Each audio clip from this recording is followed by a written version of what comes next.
इस कहानी की शुरुआत में हमें तीन दोस्तों को दिखाया जाता है जो कि ऑनलाइन मिले थे और उनका मकसद ये था कि उन्हें एक गोस्ट को ढूंढना है। जिसमें कि सबसे पहला था तोमोया, जिसका कि ये सारा प्लान था। उसके बाद एक लड़की थी आओई और एक लड़का था रियू। अब इनको जो इन्फॉर्मेशन पता चली थी उसके अकॉर्डिंग एक एयरपोर्ट पर एक लड़की का गोस्ट है, इसीलिए वो तीनों उस एयरपोर्ट की ओर निकल पड़ते हैं। और वो जब वहाँ पर पहुँचते हैं तब वो वहाँ पर फायर क्रैकर जलाते हैं। अब जैसे वो लोग फायर क्रैकर जलाते हैं तभी तामोया देखता है कि एक लड़की वहाँ पर अपीयर हुई है और ये और कोई नहीं बल्कि वही गोस्ट है।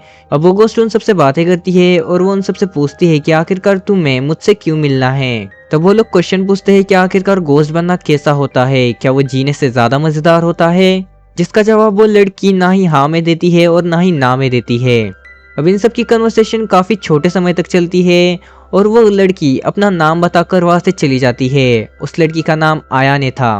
अब हमें इन तीनों की डेली लाइफ के बारे में पता चलता है, जहां आओई को बहुत ज्यादा बुली किया जाता था। इसीलिए आओई अपनी पूरी विल पावर हार चुकी थी और उससे बस एक ही फाइनल स्टेप दिख रहा था। लेकिन आयाने से मिलने के बाद आओई खुद में थोड़े से चेंजेस करती है। अब हमें रियू के बारे में पता चलता है। रियू को एक टर्मिनल इलनेस है, इसीलिए रियू कुछ दिनों के बाद मरने वाला है और उसे बस यही जानना था कि आखिरकार वो मरने के बाद गोस्ट बनेगा और उसके बाद वाली जिंदगी कैसी होगी।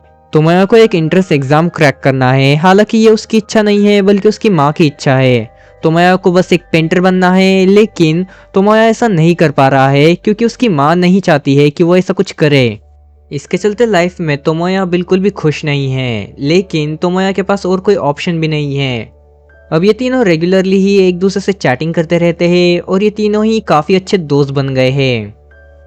अब एक दिन तोमोया थक हार कर आयाने से मिलने जाता है और वो आयाने को सारी चीजें बताता है और आयाने तोमोया से कहती है कि क्यों ना तुम एक बार गोश्त बनकर कर देखो। और आयाने तोमोया की सोल को उसकी बॉडी से अलग कर देती है।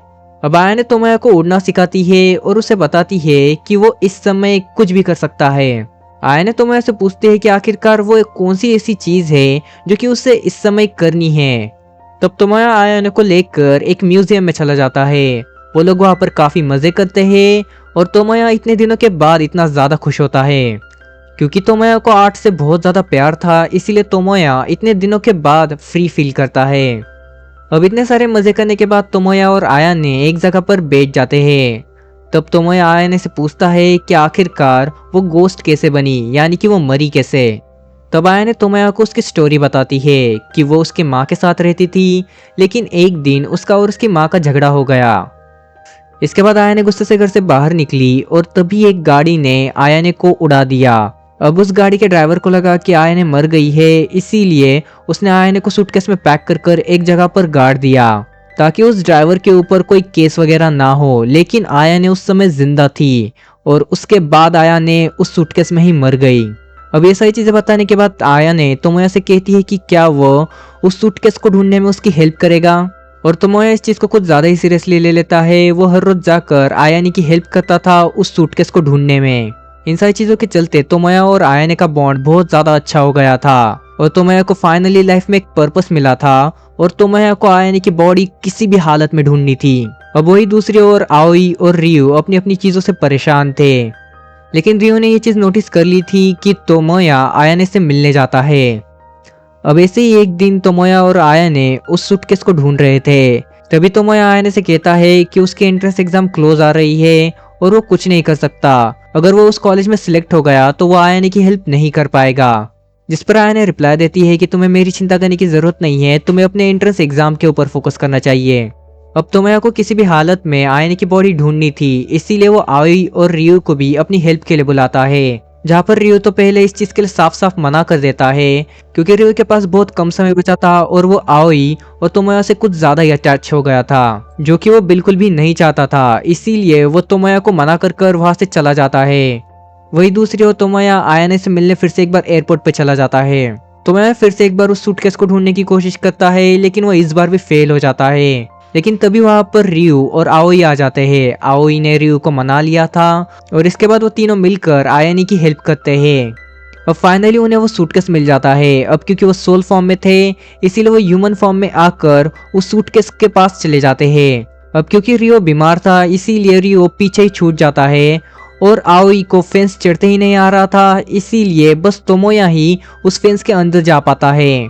तोमोया अपने हाथों से खोदकर उस सूटकेस को बाहर निकालता है, लेकिन तभी अचानक से तोमोया के सामने आया ने आ जाती है और आया ने तोमोया को बताती है कि वो अब डेथ वर्ल्ड में है और वो तोमोया को दिखाती है कि आखिरकार ये डेथ वर्ल्ड कितना ज्यादा अच्छा हो सकता है। आया ने तोमोया से कहती है कि क्यों ना वो इसी वर्ल्ड में रह जाए और तोमोया ऑलमोस्ट इस चीज को लेकर कन्विंस हो गया था। लेकिन तभी वहां पर रियो आ जाता है और वो तोमोया से कहता है कि उसे इस चीज को पूरा करना है। उसे सूटकेस को खोलकर देखना है कि आखिरकार कन्फर्मली वो आयाने की ही बॉडी है या फिर नहीं, क्योंकि तोमोया ने अब तक सूटकेस खोला ही नहीं था। अब तोमोया ये चीज रियलाइज कर लेता है और तोमोया तुरंत ही ह्यूमन वर्ल्ड में जाने की कोशिश करता है, लेकिन आया ने उसे ऐसा नहीं करने देती है। तभी तोमोया रियलाइज करता है कि आया ने है ही नहीं, बल्कि ये तोमोया का ही खुद का एक इनर सेल्फ है जो कि उसे डेथ वर्ल्ड में रहने के लिए उकसा रहा है। लेकिन तोमोया इस चीज को समझ जाता है और वो वहां से बाहर निकल आता है और वो फाइनली उस सूटकेस को खोलता है और वो आयाने को फाइनली फ्री कर देता है। इसके बाद हम देखते हैं कि तोमोया ने अपने खुद के पैशन को भी परस्यू करना शुरू कर दिया है। हालांकि वो एंट्रेंस एग्जाम की भी तैयारी कर रहा है, लेकिन वो साथ ही साथ में ड्राइंग भी कर रहा है। और वही दूसरी ओर हमें दिखाया जाता है कि जो आओई है उसने भी बुलिस को हैंडल करना सीख लिया है, लेकिन जो रियू है वो टर्मिनल इलनेस के चलते मर गया है। अब इसके फाइनल सीन में हमें ये दिखाया जाता है कि आओई और तोमोया रियू से मिलने जाते हैं, क्योंकि रियू अब गोस्ट बन चुका है। और यहीं पर ये स्टोरी खत्म होती है। चैनल को सब्सक्राइब करो, अगर तुम्हें ये वीडियो पसंद आई है तो लाइक करो और मिलते हैं नेक्स्ट वीडियो में। तब तक के लिए गुड बाय।